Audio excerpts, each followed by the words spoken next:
Hello दोस्तों, Indian agree course channel में आपका स्वागत है।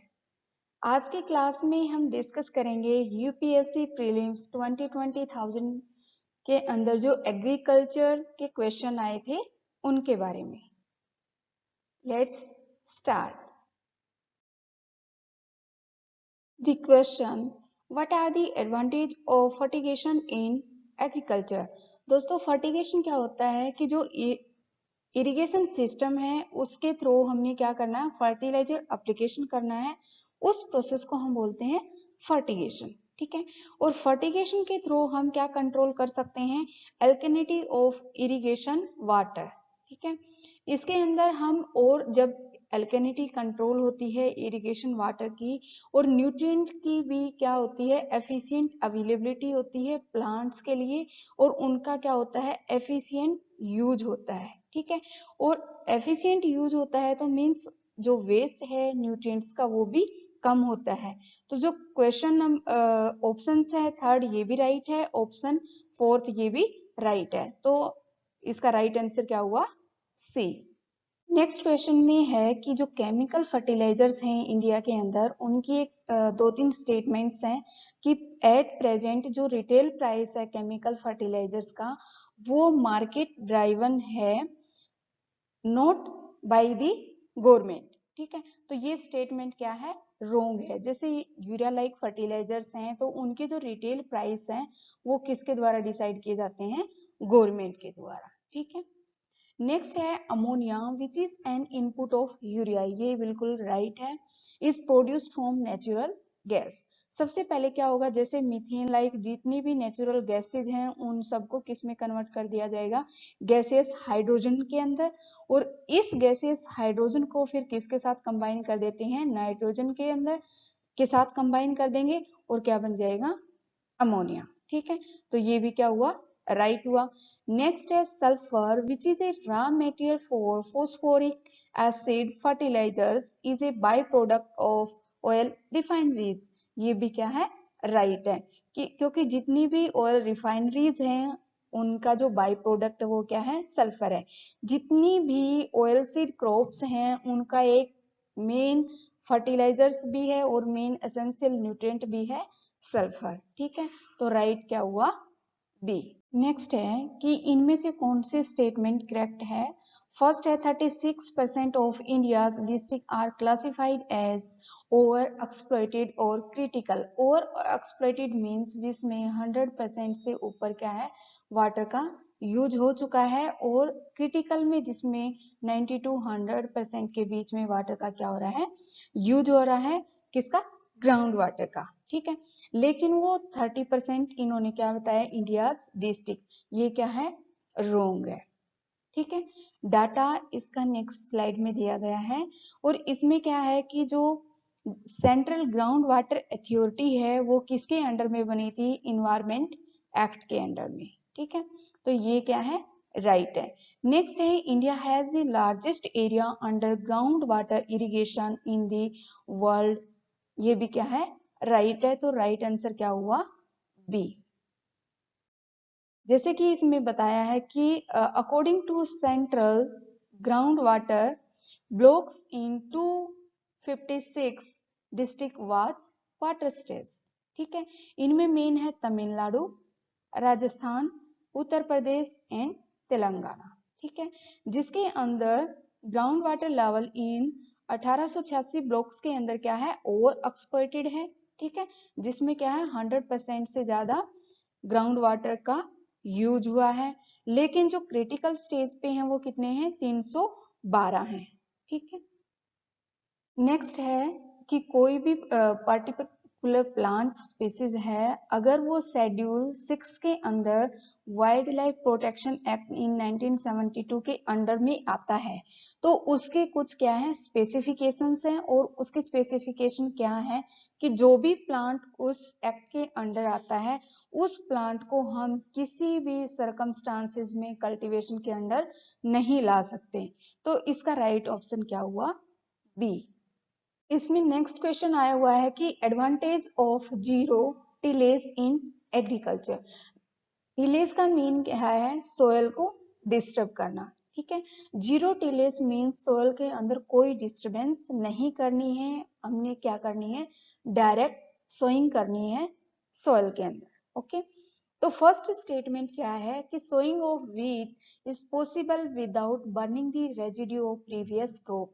ये स्टेटमेंट क्या है, बिल्कुल राइट है। इसके अंदर हम क्या करते हैं, जीरो टिलेज टेक्निक के थ्रू हम क्या करते हैं, रेजिड्यू मैनेजमेंट करते हैं, ना कि रेजिड्यू बर्निंग। ठीक है। सेकेंड स्टेटमेंट है without the need for nursery of rice saplings direct planting of paddy seeds in the wait soil is possible. ये स्टेटमेंट भी क्या है, बिल्कुल राइट है। स्टेटमेंट थर्ड में क्या है, carbon sequestration in the soil is possible. Carbon sequestration दो तीन तरीकों से होती है। क्या है कि जो एक तो है समुंदर और एक है सोयल। ये क्या है, एक लार्ज स्टोरेज है कार्बन के लिए, कार्बन डाइऑक्साइड के लिए। तो जैसे आजकल आप सुन ही रहे हैं कि क्लाइमेट चेंज हो रहा है, तो मींस जो कार्बन डाइऑक्साइड कंसंट्रेशन है एटमॉस्फेयर के अंदर वो ज्यादा से ज्यादा इंक्रीज हो रही है, और उस इंक्रीज होने की वजह से क्या हो रहा है, क्लाइमेट चेंज हो रहा है। तो उस जो लेवल है कार्बन डाइऑक्साइड का, उसको कंट्रोल करने के लिए हम क्या करते हैं, कार्बन को स्टोर कर सकते हैं समुद्र की गहराई के अंदर और सोयल के अंदर। अगर समुद्र में हम उसको क्या करेंगे, हम एटमॉस्फेयर से फिजिकली उसको क्या कर लेंगे, कैप्चर कर लेंगे और फिर समुद्र के अंदर उसको स्टोर कर देंगे। लेकिन हम सोयल के अंदर भी प्लांट ग्रो करके क्या कर सकते हैं, कार्बन डाइऑक्साइड को स्टोर कर सकते हैं, और ये किसके द्वारा पॉसिबल है, जीरो टिलेज के थ्रू। ठीक है, तो ये स्टेटमेंट भी क्या हुई, राइट हुई। तो ऑप्शन कौन सा हुआ, डी। नेक्स्ट है कि जो इंडियन नेशनल पॉलिसी है बायोफ्यूल्स के लिए, तो इसमें क्या है कि जो रॉ मटेरियल हम यूज करते हैं बायोफ्यूल्स के अंदर वो कौन कौन सा है। इसके अंदर केसर यूज करते हैं, जो व्हीट ग्रेन्स के जो डैमेज्ड व्हीट ग्रेन है उनको हम यूज करते हैं, जो गले सड़े आलू हैं उनका यूज करते हैं, और शुगर बीट का यूज करते हैं। तो राइट आंसर क्या हुआ, ए। नेक्स्ट क्वेश्चन में क्या है कि जो पल्सेस प्रोडक्शन है इंडिया के अंदर, उसमें बताया है कि जो ब्लैक ग्राम है, ठीक है, जिसको हम बोलते हैं उड़द, उसको कल्टीवेट किया जा सकता है खरीफ में भी और रबी सीजन के अंदर भी। तो ये क्या है, राइट है। नेक्स्ट है ग्रीन ग्राम अकेले accounts for nearly half of pulse production. ये बिल्कुल रॉन्ग है, क्योंकि इसका प्रोडक्शन कितना है, कंट्रीब्यूशन है 40%, तो हाफ बिल्कुल भी नहीं है।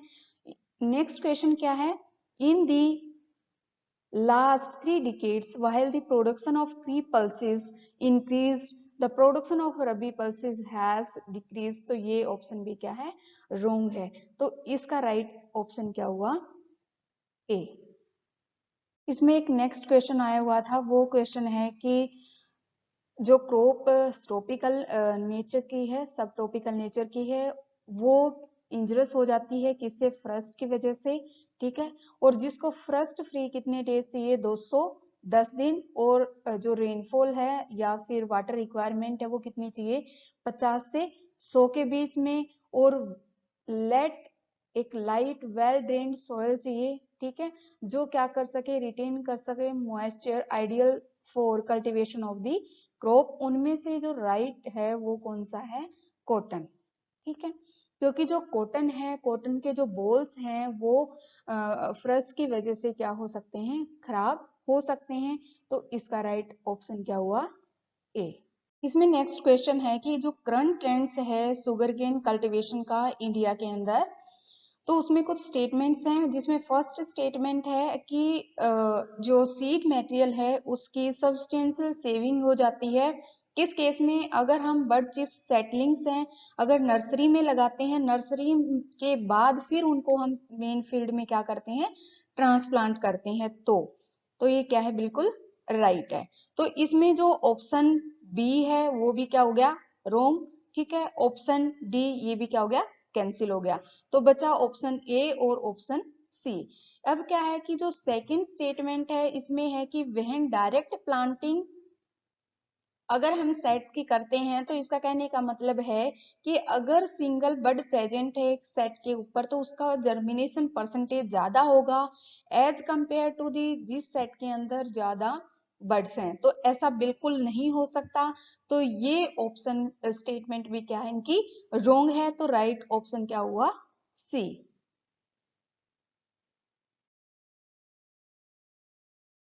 नेक्स्ट क्वेश्चन में बताया गया है कि कुछ प्रैक्टिसेस हैं जो इको फ्रेंडली हैं एग्रीकल्चर के अंदर।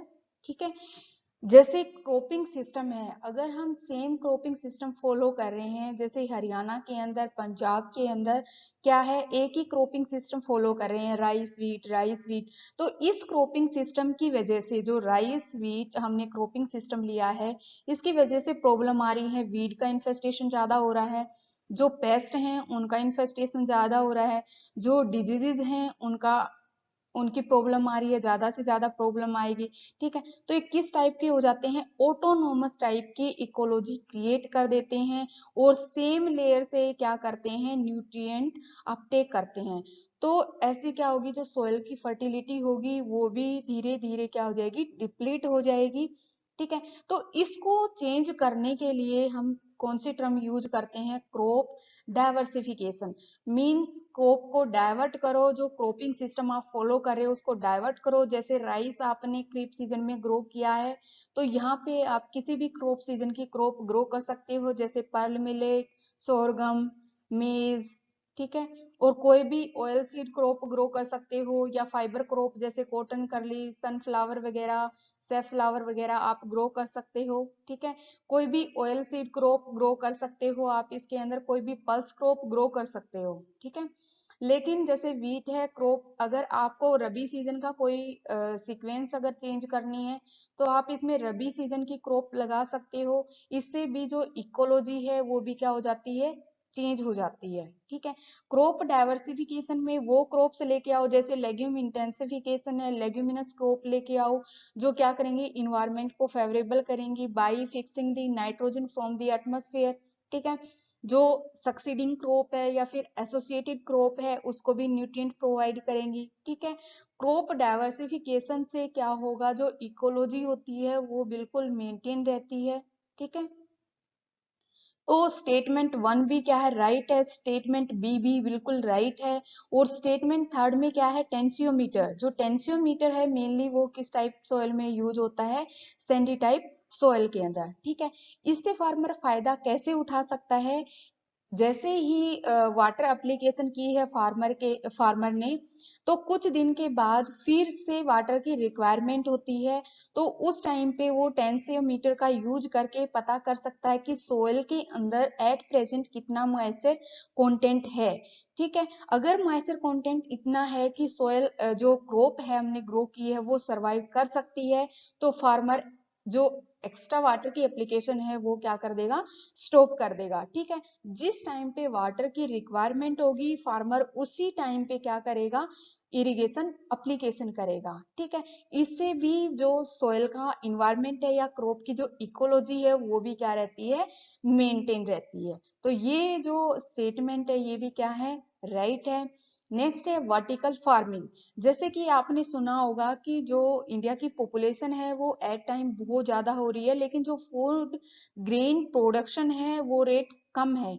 लेकिन वो फूड ग्रेन प्रोडक्शन अगर रेट हम इंक्रीज भी कर रहे हैं तो केमिकल फर्टिलाइजर का यूज करके कर रहे हैं। ठीक है, जिससे वो जितने भी केमिकल फर्टिलाइजर्स हम यूज कर रहे हैं वो हमारी सोयल को क्या कर रहा है अफेक्ट कर रहा है, उसकी जो फर्टिलिटी स्टेटस है एग्रीगेट्स फॉर्मेशन जो स्टेटस है वो सब क्या हो रहा है रिड्यूस हो रहा है। ठीक है, तो वर्टिकल फार्मिंग एक बेस्ट ऑप्शन है इस टाइम पे फूड ग्रेन प्रोडक्शन का। ठीक है, तो ये भी क्या है कि इकोलॉजी को क्या रखेगा मेंटेन रखेगा वर्टिकल फार्मिंग। तो ये भी क्या है राइट ऑप्शन है। तो इसमें चारों के चारों ऑप्शन क्या है राइट है। तो इसका राइट आंसर क्या हुआ डी। इसमें नेक्स्ट क्वेश्चन है कि जो स्टील स्लैग है वो किस किस चीज में हम यूज कर सकते हैं। ठीक है, तो इसमें फर्स्ट जो ऑप्शन दिया हुआ है इन्होंने बताया कि कंस्ट्रक्शन ऑफ जो रोड्स होते हैं उनको बनाने में भी हम स्टील स्लैग का यूज कर सकते हैं। और तीसरा दूसरा क्या है कि जो एग्रीकल्चरल सोयल है जो लैंड है सोयल है जिसके हम ऊपर हम क्रॉप ग्रो करते हैं, उसकी जो फिजिकल कंडीशन है उसको भी हम इम्प्रूव कर सकते हैं by the use of steel slag. तो ये भी क्या है, ये भी राइट है। तीसरा है कि जो सीमेंट का प्रोडक्शन है उसके अंदर भी हम स्टील स्लैग का यूज कर सकते हैं, तो ये भी क्या है, राइट है। इसके लिए ऑप्शन राइट कौन सा है, डी। इसमें नेक्स्ट क्वेश्चन है कि use of biochar in farming. Biochar क्या होता है, एक चारकोल टाइप सब्सटेंस होता है, ठीक है। और ये जो चारकोल टाइप सब्सटेंस है, इसमें क्या है, जितने भी एग्रीकल्चरल प्लस जितना भी फॉरेस्ट एरिया का जो वेस्ट होता है, जो किस फॉर्म में होता है, ऑर्गेनिक फॉर्म में, ठीक है। इस ऑर्गेनिक फॉर्म मटेरियल को हम क्या कर देते हैं, बर्न कर देते हैं, ठीक है। और किस कंडीशन के अंदर बर्न करते हैं, कंट्रोल्ड कंडीशन, जिसको हम बोलते हैं पायरोलाइसिस, ठीक है। इस कंडीशन के अंदर हम क्या करेंगे, बर्न करेंगे इस मटेरियल को, और जैसे ही बर्न करेंगे तो चारकोल टाइप एक सब्सटेंस बन जाता है, जिसको फर्स्ट स्टेटमेंट में क्या बोला गया है कि इसको हम as a growing medium use कर सकते हैं वर्टिकल फार्मिंग के अंदर। ये बिल्कुल राइट है, ठीक है। वहन एक जो सेकेंड स्टेटमेंट है, इसमें इन्होंने बोला है कि जो ग्रोइंग मीडियम है उसको ग्रोइंग मीडियम के फॉर्म में हम यूज कर सकते हैं, और ये बेस्ट किसके लिए है, growth of nitrogen fixing micro organism. ये भी बिल्कुल राइट है, ठीक है। तो आगे नेक्स्ट है, when biochar is a part of the growing medium. अगर ये हमने growing medium as a growing medium लिया है, तो ये क्या करेगा, ज्यादा से ज्यादा वाटर को क्या करके रखेगा, होल्ड करके रखेगा, और ज्यादा टाइम तक होल्ड करके रखेगा, जिसकी वजह से हमें वाटर, जो फ्रीक्वेंट वाटर एप्लीकेशन है उसकी रिक्वायरमेंट नहीं होंगी। ये भी क्या है, बिल्कुल करेक्ट है, ठीक है। तो इसका जो ऑप्शन डी है वो एक राइट ऑप्शन है। नेक्स्ट है, in India the following can be considered as public investment in agriculture। Option A, अगर जो एमएसपी है एग्रीकल्चरल प्रोड्यूस क्रॉप का वो क्या हो, फिक्स हो। दूसरा क्या है, computerization of primary agricultural credit societies, ये भी बिल्कुल राइट है। जो सोशल कैपिटल डेवलपमेंट है, ये भी क्या करेगा, इन्वेस्टमेंट में हेल्प करता है, ये भी बिल्कुल राइट है। जो इलेक्ट्रिसिटी चार्जेज हैं फार्मर्स के लिए, वो भी क्या है, जीरो हैं, या कहीं कहीं पे थोड़े से पर यूनिट डिफरेंस होता है उनके लिए, फार्मर के लिए पर यूनिट जो चार्जेस होते हैं वो कम होते हैं, ठीक है। ये भी हेल्प करता है। फिर फिफ्थ है, waiver of agricultural loans by the banking system. ये भी क्या करेगा, इन्वेस्टमेंट में हेल्प करेगा। और जो जितनी भी एसेंशियल गुड्स होती हैं उनको, उनका क्या करना है, कोल्ड स्टोरेज करवाना है, ठीक है। ये भी फैसिलिटी गवर्नमेंट प्रोवाइड करती है। तो इसमें ये 1 से लेके 6 तक ये क्या है, राइट है। तो ऑप्शन डी क्या हुआ, राइट ऑप्शन हुआ, ठीक है। ये वाला क्वेश्चन भी बिल्कुल इजी है। जैसे इसमें पूछा गया है कि कौन कौन से फैक्टर हैं या पॉलिसीज हैं वो अफेक्ट करेंगी price of rice in India, ठीक है। वो है कि मिनिमम जो स्पॉट प्राइस है, मिनिमम स्पॉट प्राइस कम होगा, ज्यादा होगा, वो भी राइस के जो प्राइस है उसको क्या करेगा, इफेक्ट करेगा। जो गवर्नमेंट ट्रेडिंग है वो भी क्या करेंगी, इफेक्ट करेंगी राइस के प्राइस को। जो गवर्नमेंट की स्टॉक पाइलिंग है वो भी इफेक्ट करेगी। और जो कंज्यूमर सब्सिडीज हैं, अगर कंज्यूमर को ज्यादा सब्सिडी मिलती है तो फार्मर क्या करेगा, उसको ज्यादा से ज्यादा क्या कर रहा है, ग्रो कर रहा है, ठीक है। तो इसके अंदर सभी के सभी जो स्टेटमेंट्स हैं वो बिल्कुल राइट हैं, ठीक है। ये सारे के सारे जो राइस का प्राइस है उसको अफेक्ट करेंगे, तो ऑप्शन डी क्या हुआ, बिल्कुल राइट हुआ, ठीक। अगला क्वेश्चन आया हुआ है किसान क्रेडिट कार्ड स्कीम से रिलेटेड। जो किसान क्रेडिट कार्ड पे जो लोन मिलता है वो शॉर्ट टर्म के लिए लोन मिलता है, ठीक है। तो इसके जो पर्पज के लिए है, कुछ स्टेटमेंट है कि working capital for maintenance of farm assets harvester, ये क्या है, बिल्कुल राइट है। क्योंकि जो शॉर्ट टर्म के लिए लोन दिया जाता है तो उसमें फार्मर जो अपनी वर्किंग जो मेंटेनेंस है फार्म एसेट्स को, उनके लिए लोन ले सकता है, ठीक है। फिर है second, purchase of combined tractor. क्या आपने अब तक सुना है कि किसी फार्मर को लोन मिला है किसान क्रेडिट कार्ड के स्कीम के थ्रू, कि उसको ट्रैक्टर मिला हो या फिर मिनी ट्रक्स रिक्वायरमेंट उसकी फुलफिल की गई हो? तो ये ऑप्शन क्या है, बिल्कुल रॉन्ग है। सेकंड, जो थर्ड ऑप्शन है, कंजप्शन हाउस होल्ड्स, जितने भी हाउस होल्ड कंजप्शंस हैं उसके लिए भी जो किसान को लोन है वो मिल सकता है। और फोर्थ में क्या है कि जो पोस्ट हार्वेस्ट एक्सपेंसेस हैं, जैसे क्रॉप हार्वेस्ट की उसके बाद जितने भी खर्चे होते हैं होते हैं, ठीक है, फार्मर के लिए, तो उसके लिए भी किसान क्रेडिट कार्ड स्कीम के थ्रू उसको लोन मिल सकता है। तो ये भी राइट है। Option C, construction of family house, कभी आपने बिल्कुल भी नहीं सुना होगा कि फार्मर को घर बनाना है तो उसकी कंस्ट्रक्शन के लिए उसको किसान क्रेडिट कार्ड स्कीम के थ्रू लोन मिल सके, ये भी बिल्कुल क्या है, रोंग है। तो ऑप्शन ए भी क्या हो गया, कैंसिल हो गया, ठीक है। ऑप्शन सी भी कैंसिल हो गया, ऑप्शन डी भी कैंसिल हो गया, बचा कौन सा, ऑप्शन बी। तो राइट ऑप्शन क्या हुआ, बी। इसमें नेक्स्ट क्वेश्चन है जिसमें फर्स्ट स्टेटमेंट में बोला गया है कि इन केस ऑफ जितनी भी सीरियल्स हैं, पल्सेज हैं या ओयल सीड क्रॉप्स हैं, उनका जो मिनिमम स्पॉट प्राइस है उनका procurement is unlimited in any state of India. ऐसा आपने देखा है या सुना है? बिल्कुल भी नहीं। जो जैसे राइस है या फिर व्हीट है, इनका ही क्या होता है, प्रोक्योरमेंट होता है, ठीक है। और इसने तो बोली सारी पल्सेज और ऑयल सीड क्रॉप्स का वो भी अनलिमिटेड। तो ये जो फर्स्ट जो ऑप्शन है ये बिल्कुल क्या है, रोंग है। तो ये ए ऑप्शन भी क्या हो गया, रोंग हो गया। और ऑप्शन सी भी क्या हो गया, रोंग हो गया। बचा option B and option D. इनमें से देखते हैं कि in the case of cereals and pulses the MSP is fixed in any state, ठीक है, at a level to which the market price will never rise. ये भी क्या है, रोंग स्टेटमेंट है। तो ऑप्शन डी क्या हुआ, राइट। इसमें एक 49 के नंबर पे एक क्वेश्चन आया था जिसमें है कि in terms of short term credit delivery अगर एग्रीकल्चर सेक्टर को दी जाती है तो जो डिस्ट्रिक्ट सेंट्रल कोऑपरेटिव बैंक्स हैं वो ज्यादा क्रेडिट देते हैं, ज्यादा पैसे देते हैं इन कंपैरिजन टू जो शेड्यूल्ड कॉमर्शियल बैंक्स हैं एंड रीजनल रूरल बैंक हैं, ठीक है। ये क्या है, बिल्कुल रॉन्ग है, ठीक है। तो आपका जो ऑप्शन ए है वो भी क्या गया, कैंसिल हो गया। ऑप्शन सी भी क्या हो गया, कैंसिल हो गया। ऑप्शन डी भी क्या हो गया, कैंसिल हो गया, ठीक है। मीन्स ये कैंसिल नहीं हुआ ऑप्शन डी। इसको नेक्स्ट को देखते हैं। One of the most important function of DCCBs is to provide funds to the primary agricultural credit societies. ये बिल्कुल राइट ऑप्शन है, ठीक है। तो आपका ऑप्शन डी भी क्या हो गया, रॉन्ग हो गया। बचा कौन सा, ऑप्शन बी, ठीक।